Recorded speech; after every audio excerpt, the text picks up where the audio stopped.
마태복음 11장 28절에서 30절 말씀입니다. 기독인들은 다 잘 아는 말씀입니다. 수고하고 무거운 짐 진 자들아 다 내게로 와서 쉬라, 그런 얘기죠. 다 내게로 오라, 내가 너희를 쉬게 하리라. 이 쉰다는 표현 때문에 이걸 안식으로 오해한 때가 많이 있었습니다. 쉰다고 하는 건 먼저 말씀을 드리면 안식이 아니죠. 이건 잠깐 동안의 쉼, 하프타임이라고 합니다. 원문적으로 보면. 그러니까 요 쉰다는 말씀을 오해하지 마시기 바랍니다. 죽음 이후부터 부활 때까지 시간입니다. 예수를 믿으면 사후대기소인 낙원에 가서 쉬는 그 타임을 말씀하신 겁니다. 다른 성경을 통해서 그것을 검증할 수 있습니다. 잠시 동안 쉰다라고 하는 거, 하프타임입니다. 그 기간은 우리 육신의 삶을 마감하고 죽으면 죽음 이후에부터 예수님 다시 오실 때 영의 몸을 입고 부활할 때까지, 그때의 기간이 쉰 시간이다. 예수님께 오면 그 쉼을 받습니다.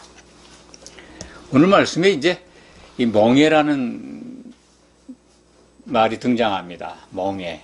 예수님께 멍에가 있다는 겁니다. 멍에를 다 아실 겁니다. 젊은 분들은 혹시 모를 수도 있겠지만, 사전적 의미는 한 두 가지 정도 발견됩니다. 멍에. 저는 어렸을 때 시골에서 자라서 소의 목에 이렇게 씌워가지고, 걸어가지고, 이 밭을 갈 때 쟁기를 걸거나, 그 멍에에다 매가지고, 또는 수레, 마차 같은 거죠. 수레를 끌 때에도 멍에가 필요하죠. 뭘 운반하고, 경운할 때, 논밭을 갈 때, 소에게 멍에를 씌웁니다. 그것을 보면 멍에는 소가 하는 일 그 자체가 아니라 일을 하는데 쓰이는 도구라는 걸 알 수 있습니다. 가축에게 씌워서 걸어서 사람의 일을 돕게 하는 도구, 그게 멍에입니다. 다른 의미에서 보면은 포로나 또는 노예에게 멍에를 씌우죠. 자유를 박탈하고, 또는 이 수치를 주는 거죠. 수치를 주면서 자유를 빼앗는, 그것도 도구입니다. 그런 도구죠. 굴종의 도구라고 보시면 됩니다. 그냥 아주 구차하고 굴욕스럽게 하는, 사람에게 이 멍에를 씌운다고 하는 것은 참 굴욕적이죠. 우리나라 조선시대나 그 이전에 왕조시대에 중재인들은 이 목에 칼을 세웠죠. 그것도 일종의 형벌의 도구, 멍에를 볼 수 있습니다. 보편적으로 그냥 사람들이 오해하는 부분이 있습니다. 이 멍에를 자기가 어떻게 반드시 짊어져야 될 운명 같은 일, 그렇게 멍에를 이해하는 분들도 있습니다. 내가 그 피할 수 없는 나에게 닥친 운명, 그 속에 담긴 일, 그렇게도 이해할 수 있습니다만, 멍에는 지금 말씀드린 대로 도구입니다. 어떤 환경에서 무엇을 해나가는, 일을 해나가는 데 쓰이는 도구다. 첫 번째는 소나 나귀가 사람의 일을 도울 때 이 사람이 가축의 목에 그 멍에를 걸어가지고 일을 하게 하죠. 저는 논밭 가는 소를 키워보기도 했고, 그것을 제가 배워보려고 소하고 같이 씨름한 적도 있습니다. 잘 안 되더라고요, 이 밭 가는 게. 멍에는 다른 분들이 이렇게 메워주고 쟁기도 걸어줬지만, 이 밭 가는 기술이 영 안 되더라고요. 이 멍에는 그러니까 일을 하는데 쓰이는 유용한 도구다, 그렇게 이해하시면 되고, 예수님께 멍에가 있다는 겁니다. 오늘 말씀을 보시면 나의 멍에를 메고, 30절입니다. 나의 멍에를 메고 내게 배우라. 그리하면 너희 마음이 쉼을 얻는다. 너희 마음이라고 표현되는데 이 부분도 이제 마음이 하트가 아니라 이제 혼입니다. 소울입니다. 소울. 이 혼이 쉰다는 거죠. 그러니까 낙원에 가서 쉬게 되는 것을 말씀하시는 겁니다. 신약 성경을 계속해서 보고 또 마지막 성경책 계시록까지 가다 보면 그것을 납득할 수 있습니다. 내게 배우라, 나를 주목해보라, 그런 뜻으로 이해하셔도 됩니다. 그렇기 때문에 예수님의 명예를 맨다는 것을 먼저 이해할 필요가 있습니다. 예수님께 멍에가 있다는 거예요. 그리고 여기 30절에 보면 내 짐도 나옵니다. 예수님의 짐이 있습니다. 예수님의 짐을 어떻게 생각하십니까? 십자가의 사역을 그것을 생각할 수 있습니다만 십자가를 지시고 죽음과 부활을 겪으시고 승천해서 셋째 하늘 하나님 자리로 복귀하셨습니다. 그렇다면 예수님의 짐은 다 이루신 것 아니겠습니까? 그렇지만 성경은 그렇게 말씀하지 않습니다. 예수님께 남은 일이 있습니다. 골로새서 1장 24절인가요? 23절 4절 보면 이제 그리스도의 남은 고난이 있다. 사도 바울의 고백이죠. 그리스도의 남은 고난이 있는데 그 고난을 위해서 내가 자기 자신의 육체를 채운다. 그 남은 고난이 교회가 세워지는 일입니다. 그러니까 예수님의 짐이 있다는 겁니다. 그 짐이 예수님의 일입니다. 예수님이 하고 있는 일입니다. 그 일을 아셔야 우리가 교회로 모인, 교회로 부름받은 성도들이 무엇을 해야 되는지를 알게 됩니다. 그냥 교회는 예배 드리고 찬송하고 기도하고 그리고 부르짖으면 필요한 것 주시는 은혜의 하나님께 경배하는 거로만 아는데 그거 중요하죠. 그런데 그게 아니지 않습니까? 예수님이 하시는 일이 있는데 하시는 일이 있고 그 하시는 일 때문에 예수님의 멍에가 있다는 거예요. 그래서 그걸 같이 지자 내게 와서 그 멍에를 매라는 겁니다. 예수님이 오늘 그렇게 교회에게 명령하고 계시지 않습니까? 교회가 져야 될 멍에가 있는데 그리고 짐이 있는데 이건 다 잊어버리고 있지 않나. 그냥 복받는 곳으로 경배하고 찬양하고 기도하고 교회가 만들어 놓은 프로그램, 예배의 모습이죠. 그 예전이라고 하는데 예배의 전통이죠. 만들어 놓은. 그 예배에 참 충성스럽게 참여하고 또 교회가 원하는 것들 전도도 해야 되고 봉사도 해야 되고 또 헌금도 해야 되고 그러면 신앙이 다 되는 걸로 아는데 가장 중요한 걸 놓치고 있다. 예수님의 멍에를 매야 되고 멍에를 맨 그 이유는 예수님의 짐을 예수님의 일 속에 우리가 참여해야 된다는 겁니다. 오늘 말씀의 핵심적인 내용은 내 일에 동참해라는 겁니다. 아버지께서 원하시는 것, 그 일을 위해서 예수님이 오셨는데 그 일을 예수님이 지금 진행하고 계시죠. 승천해서 하나님으로 복귀하셨지만 우리에게 원하시는 게 뭡니까? 교회로 불렀는데 예수님 오실 때 제발 나 만날 때 흠이 없이 이 온전한 지체로서 교회의 일원으로 잘 준비해라 그런 명령 아니겠습니까? 그게 바로 예수님의 일입니다. 예수님이 하시는 일은 하나님의 뜻이고 목적이신 교회의 완성입니다. 그래서 이 땅에 오셔서 피를 흘린 겁니다. 그 피를 흘리신 목적은 그 피로 교회를 사신 거예요. 창세기로 돌아가면 그걸 또 쉽게 알 수가 있습니다. 아담이 잠들었을 때 피를 흘렸습니다.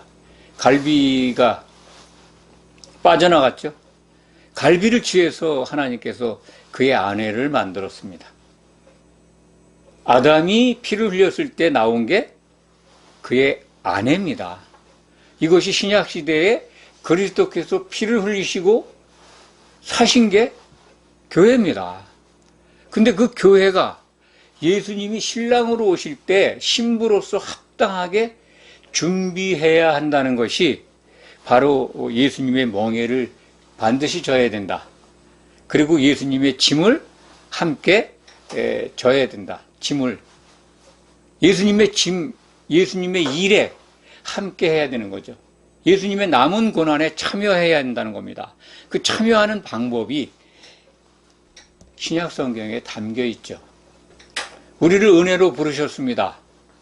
부른 우리들이 뭘 어떻게 하라고 사도들을 통해서 주신 성경의 말씀을 주목해서 보면 예수님의 멍에가 뭔지 또 그 멍에를 메고 무엇을 해야 되는지를 알게 됩니다. 그런데 참 위로가 되고 안심하는 거는요. 30절 말씀입니다. 예수님께 와서 배우라. 나를 주목해라. 내가 하는 말을 잘 들어라. 그런 얘기죠. 이는 내 멍에는 쉽다. 이 쉽다는 단어가 편하다라는 뜻이라고 합니다. 편하다. 내 멍에는 아주 편해. 그리고 내 짐 또한 가볍다는 거예요. 가축이 지는 멍에는 우리나라에 이제 소 한 마리가 되게 밭을 갈거나 마차를 끌고 이제 수레를 끄는데 원래 이 서양 또 중군동에서는 이 밭을 갈고 일을 할 때 이 두 마리가 합니다. 대개 보면 이제 두 마리가 마차 수레를 끌죠. 밭 가는 것도 다 두 마리. 그래서 결이라고 합니다. 결이 한 결이 두 마리죠. 그것이 이제 구약 성경에는 나옵니다. 이 소 한 결이로 이제 밭을 갈고 있는 장면이 나오는데 이 멍에를 같이 매는 거죠. 그렇다면 예수님이 밭을 가는 일을 하고 있는데 예수님이 멍에를 메고 있어요. 예수님의 멍에가 있어요. 그러면 그 옆에 이 짝을 맞춰서 이제 우리가 그 멍에를 같이 지는 겁니다. 그럼 아주 지나 안 지나 아주 편하다는 거죠. 예수님이 다 져주시니까. 그리고 그렇게 논밭을 갈거나 수레를 끌면 아주 가볍다는 거죠. 예수님이 끌어주시니까. 그 의미를 이해하시면 됩니다. 그렇다면 예수님의 멍에가 뭔지 이제 아시게 됩니다. 교회에 뭘 주셨습니까? 하나님께서 교회에 성령을 보내주셨습니다. 예수님의 이름으로. 예수님은 지금 하나님 보좌에 복귀하셨지만 예수님의 이름으로 우리를 위해서 예수님의 일에 동참해서 그것이 원활하게 참으로 편하고 쉽게 잘 감당할 수 있도록 보혜사를 보내주신 겁니다. 그래서 성령 안에 있으면 성령 세례 가운데 있으면 예수님의 짐을 지지만 매우 가벼운 겁니다. 그럼 멍에가 뭘까요? 멍에가 바로 예수님의 일을 하는 도구니까 성령입니다.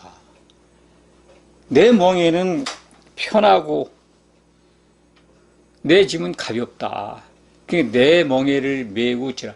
멍에 그러면 참 반드시 해야 될 운명적인 일, 정말 고난스러운 것 같은.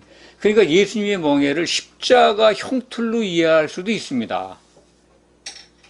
그 예수님이 그 운명적인 과정이었으니까요. 그 당시에는 그걸 그렇게 해석해도 되지만은, 이제는 그걸 다 이루시고, 그리고 죽음과 부활을 통해서 하나님으로 복귀하셨습니다. 그렇다면 형틀 같은 멍에는 예수님께 없는 거죠. 물론 예수님이 지신 십자가에 대해서 너희 각자 자기 십자가를 지라고 하는 말씀과 연결을 하면 이 멍에가 우리에게 우리가 져야 될 십자가일 수도 있습니다만 그거는 회개와 관련이 있죠. 부름을 받아서 자기 부인을 한 사람들이 한 몸을 이뤄가는 과정입니다. 그것도 멍에로 넓은 의미에서 예수님의 멍에라고 생각할 수 있습니다만 우리가 져야 될 예수님의 멍에는 예수님의 일을 하는데 도움이 되는 그 일의 도구는 예수님의 멍에는 성령입니다. 우리가 성령에 잠기면 성령 세례 속에 있으면 멍에를 지는 겁니다. 이 시대의 교회가 예수님의 멍에에 대해서 이해는 어떻게 하고 있는지 모르지만 뭐 성령 세례, 성령 충만은 외치고 있지 않습니까? 그것이 뭘 의미하는지 성령만 받으면 구원받고 또 능력받고 또 하나님께 칭찬받고 구원에 이르니까 그렇게 성령 하는 것 뭐 그런 흐름과 그러한 교훈과 그러한 확신들을 갖고 신앙생활 합니다만 원래 성령은 뭐 하시는 분입니까? 교회에 오셔서 우리로 하여금 하나 되게 하시는 분입니다. 그 하나 되는 것들이 이루어져야 예수님의 일이 완성이 돼요. 예수님의 짐이 우리가 해야 될 일이 성령 안에 있으면 성령 세례 속에 있으면 그냥 하나 되는 겁니다. 그분이 그 성령께서 우리로 하여금 하나 되게 하시니까 예수님의 일이 완성될 겁니다. 반드시 이루어질 겁니다. 그것이 이루어져야 예수님이 다시 오십니다. 예수님은 신랑으로서의 준비가 다 됐습니다. 신랑이 돼서 오실 겁니다. 신랑으로서. 그러면 교회는 신부로 바뀌어져야 되는 거죠. 모인 우리들이 다 같이 신부가 되는 게 아닙니다.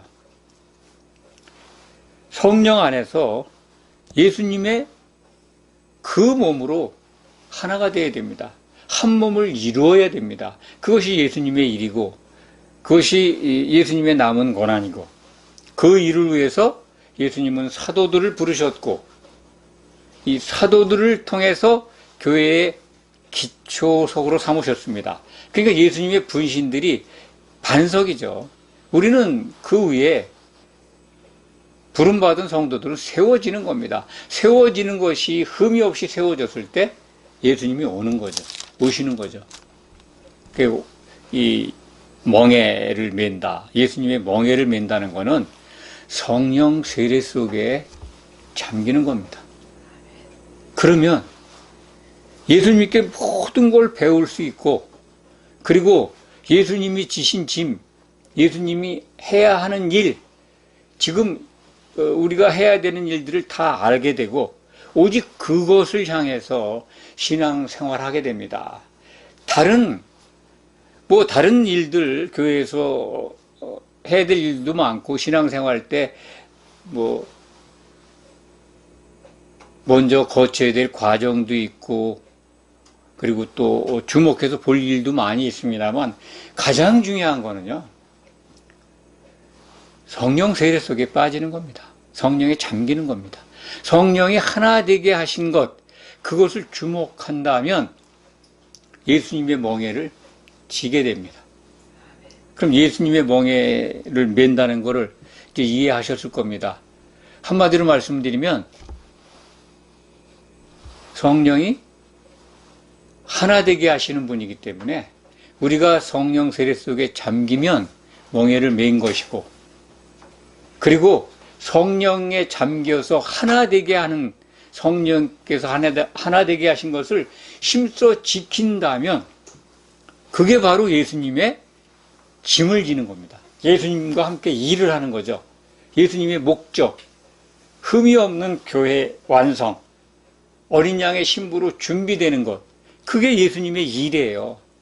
그렇기 때문에 멍에를 메고 예수님의 그 짐을 진다고 하는 것은 성령 세례 속에서 성령이 하나 되게 하신 것을 힘써 지키는 겁니다. 그게 에베소서 4장 3절에 기록되어 있죠. 성령이 앞에 그 평안에 매는 줄로 똑같은 말입니다. 평안에 매는 줄이 성령입니다. 성령이 하시는 일이고 성령이 하나 되게 하신 것을 힘써 지켜라. 그걸 강조하고 있는 거죠. 평안은 성령 안에만 있습니다. 성령 밖에는 마귀가 활동하는 곳은 절대로 평안이 없습니다. 불안과 두려움이 엄습해 옵니다. 그러니까 평안에 매는 줄은 성령이 하시는 일이에요. 또 성령이 하나 되게 하시는 분이지 않습니까? 그걸 힘써 지키는 거예요. 그게 멍에를 베고 예수님의 일에 참여하는 겁니다. 예수님의 짐을 지는 겁니다. 그 짐이 어떠냐? 내 짐은 가볍다. 그렇죠. 얼마나 가볍습니까? 우리가 할 일이 어떤 인위적으로 막 노력을 하고 막 뭐 싸움을 하고 그냥 땀을 뻘뻘 흘려가면서 시간과 뭐를 투자할 일이 아닙니다. 성령께서 하시는 일은 그렇게 우리를 힘들게 하지 않습니다. 우리가 하는 일, 신앙생활 속에서 예수님 오시는 것, 고대하는 것, 그 소망으로 갖고 사는 것, 그거를 성령께서 알게 하시잖아요. 세상의 삶이 아무리 어렵고 고단해도 그 소망을 바라보면 이겨갈 수가 있습니다. 그래서 이기는 자가 되기 위해서는요, 성령 세례 속에 있어야 합니다. 교회가 그걸 가르쳐 줘야죠. 그거를 외쳐야 됩니다. 그걸 주목해서 봐야 됩니다. 한국 교회가 새 계명을 걷어차고 있습니다. 아니, 전 세계 교회가 그렇죠. 서로 사랑하라는 계명은 어디로 가는지 없어요. 왜 없어졌을까요? 사랑을 잘 몰라서 그렇습니다. 아가페 사랑이 뭐 우리 인간들이 말하는 그런 사랑들, 또는 뭐 성령의 뭐 9가지 열매라고 잘못 입력된 사랑에 대한 지식들, 이런 것 때문에 사랑을 잘못 알고 있어요. 성령 안에만 있는 열매가 사랑입니다. 성령의 열매가 사랑인데 그 사랑은 하나님께만 있는 거죠. 예수님이 우리를 사랑하신 사랑, 그것이 우리에게 나타나야 서로 사랑할 수 있는데, 도무지 사랑이 안 되니 그건 그냥 성경에 기록되어 있는 하나의 구원가 보다, 안 지켜도 되나 보다. 왜냐하면 개인 구원으로 다 이해하고 있기 때문에 그렇습니다. 각자가 예수 잘 믿으면 다 구원받는 겁니다. 장로교 교리가 그렇지 않습니까? 예수 천국 불신지옥이잖아요. 뭐 서로 사랑 안 하는 거 그런 거 필요 없어요. 예수만 믿으면 그냥 천국에 가는 거니까. 구원이 완성됐다고 하는 것, 그리고 심판이 없다고 하는 것, 새 계명을 지키라고 명령을 주셨는데 그걸 안 받아들이는, 못 받아들이는 겁니다. 새 계명이 사라지고 심판이 증발됐는데 예수님의 멍에가 뭐 필요 있습니까? 예수님의 짐이 있는 줄도 모르는 것 아닙니까? 알긴 하지만 망각하고 있나요? 아니면 안 해도 되는 걸로 그냥 편의적으로 사람의 생각으로 그냥 그렇게 믿고 있는 건가요? 절대 그렇지 않습니다. 그래서 이기는 자가 되라고 강조하고 있는 겁니다. 이기지 못하고 실패하는 자들이 너무 많다는 거예요. 그걸 기억하면서 오늘 마태복음 11장 28절에서 30절에 주신 말씀, 참 예수님께 나와서 온유와 겸손의 대명사이고 온전하신 분인 그분이 우리에게 주신 말씀을 확신적으로 받아서 신뢰하고 그분의 멍에를 메고 이 성령 세례 속에 잠겨서 그분이 하시는 일에 기꺼이 참여해서 끝내 이기는 자가 되기를 간절히 축원합니다. 꼭 그렇게 되시길 바랍니다. 기도하겠습니다.